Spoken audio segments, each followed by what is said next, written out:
SwitchBot has had an incredibly successful year, adding several devices to their Matter lineup, including the Blind Tilt, the SwitchBot Lock, and even updating their original SwitchBot bots to be Matter compatible.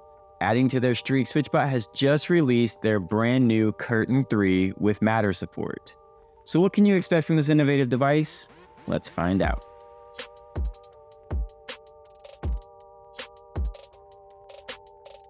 So SwitchBot has recently released the SwitchBot Curtain 3, an update to one of their most innovative devices that can open and close your curtains for you.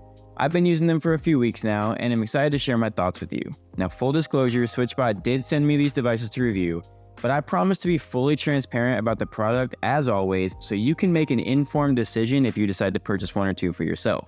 A big thank you to SwitchBot for sending these out, and I can't wait to tell you all about it. So let's talk about specs.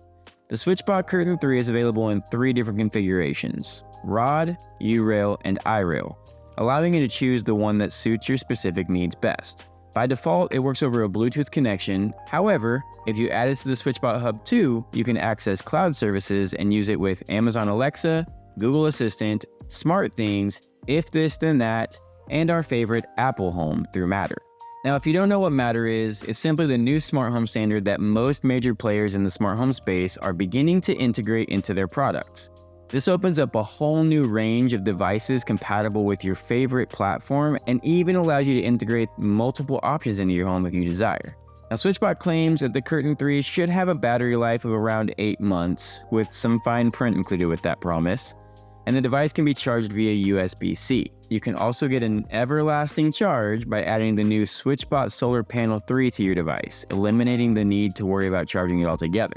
And you can control the SwitchBot Curtain 3 in several different ways, including the SwitchBot app on your phone or Apple Watch, your favorite voice assistant, the SwitchBot remote, SwitchBot Touch and Go technology, or simply pulling the curtain, or by using automations with timers, clocks, sunrise and sunset, and even based on temperature settings and available light if you use the SwitchBot solar panel. Now, SwitchBot has introduced Quiet Drift technology in their Curtain 3, making it their quietest curtain robot yet. They claim it produces noise levels below 25 decibels, which is almost half as loud as their previous model. This technology works by opening or closing the curtains very, very slowly, resulting in virtually silent operation. This feature is great for quiet mornings or evenings with the family. The Quiet Drift technology is even more impressive considering the fact that the Curtain 3 now has a maximum capacity load of up to 36 pounds or 16 kilograms, which is twice as strong as the previous generation. Alright, opening up the box of the SwitchBot Curtain 3 for Rod, you'll find the main unit, the hook pair, the beads fixer for use with grommet curtains, a few clips to attach to your curtains, a reset tool, magnet attachment for positioning, a USB-C cable, some instructions, and of course a wet wipe. Setting up and installing the device is very simple. In fact, SwitchBot boasts a 30-second setup time. I decided to set these up for our sliding door curtains in our living room, which are back tab curtains on a rod. I used the included clips on the loops and attached the bot to each arm by pulling and letting them click into place. From there, I marked where I wanted the curtains to be closed and added the included magnet stickers for the robot to know where it needs to stop. Adding the curtains in the app was easy to navigate, and within a few minutes I had added the curtain bots, set them up to sync, calibrated them, and even set my settings for opening and closing from the center of the rod. In the app, you can see the current state of the curtains based on your calibration, the battery life, and some options to control the curtains. Below those options is an arrow for more options. This is where I chose the sync control so the curtains would work in tandem. You also have a delay option, which acts as a countdown to perform the open or close action, schedules, auto charging via the solar panel, and the light sensor if you have the solar panel installed as well. I set up a couple of timed automations in the SwitchBot app just to keep it simple. After setting everything up in the SwitchBot app, I added to my other services, namely Apple Home. Now note, you'll need the SwitchBot Hub 2 to use the Matter integration built in. If you already have one, it's as simple as heading to your SwitchBot Hub 2 in the app, tapping settings at the top right, and setting up cloud services for your desired services. Here you can set up Google, Alexa, If This Then That, or Apple shortcuts which run locally on your device. To be able to control them in your Apple Home, however, you'll need to go back and select Matter Setup. Once you're there, you'll see a QR code. This is the Matter code that will add your SwitchBot Hub 2 to your Apple Home. Now, I'm not going to go over how to add the Hub 2 to your home, as I've already covered that in a video which I'll link in a card above. When you're there though, any Matter compatible devices connected to your Hub 2 will show up as secondary devices. Simply add the devices you want in your Apple Home to the list, then back out of that menu. After doing this, I jumped over to my Apple Home app where they showed up in a default room as one device because of that handy sync feature in the SwitchBot app. I changed the name and placed them in the proper room. Now I can tap to open or close, or even control the exact position I want them to be open and closed to by clicking in and using the slider. And just like that, we have control of our SwitchBot curtains right here in the Apple Home app, and of course using our favorite assistant, Siri. Open the curtains.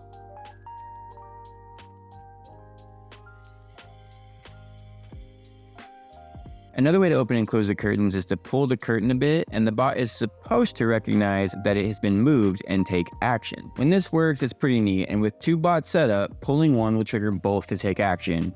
However, we haven't really had the best experience with this feature. You have to pull hard on the bot to move it, and even then, when it does move, it doesn't always work. In fact, it seems more often than not this option doesn't work for us. It would be great to see some type of touch and go sensitivity setting employed to improve this feature, as we could easily see ourselves needing to open the curtains manually and getting frustrated by the lack of response. My favorite way to control anything in my home is to automate it. So for the curtains, I created an automation in the SwitchBot app to open at 6:30 in the morning, since I'm a bit of an early riser, and close at 8 at night around the time it gets dark. This seems to be perfect for our daily life. And for those times we want to watch a movie early in the day or in the evening while it's still light, I added the curtain to my movie scene in Apple Home. And now the scene triggers the curtains to close. It's pretty cool to have that built right in. Alright, let's talk about what I do and don't like about this device. I've wanted a curtain robot for this room for quite a long time, but didn't want to settle for a device that wasn't Apple Home compatible. The curtain I wanted to automate is also very close to the ceiling, and I wasn't sure if some of the options would fit the space we had. The SwitchBot Curtain 3 is the perfect solution that meets all the needs I had for this. I love the easy setup and the many different options to control it.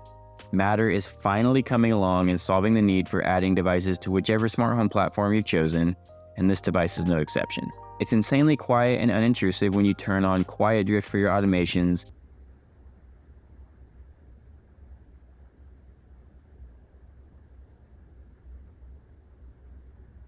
and overall it just seems to work. There isn't much here that I don't like, other than the trouble we had with the touch and go feature. As usual, Matter integration still has room for improvement. The device has occasionally gotten stuck reporting opening or closing, or not appearing as the proper status in the Home app, but usually tapping it updates the status, and that's not a fault of SwitchBot. I haven't seen the Hub 2 lose connection to my Home app in quite a while, so that's a big improvement. If you're considering getting a curtain robot, it's hard to overlook this new version of the SwitchBot curtain. It's likely compatible with your smart home platform and just seems to work. It's available now on SwitchBot's website and Amazon for $89.99 US. The links to purchase can be found below in the description. What do you think about the SwitchBot curtains? Is this something you would use in your home? Hey, let me know down in the comment. If you're interested in the benefits of the SwitchBot Hub 2 that I mentioned in this video, you can learn more about it in this video. And if you're curious about some of my favorite automations I've deployed, check out this video. As always, thanks for watching, and I'll see you in the next one.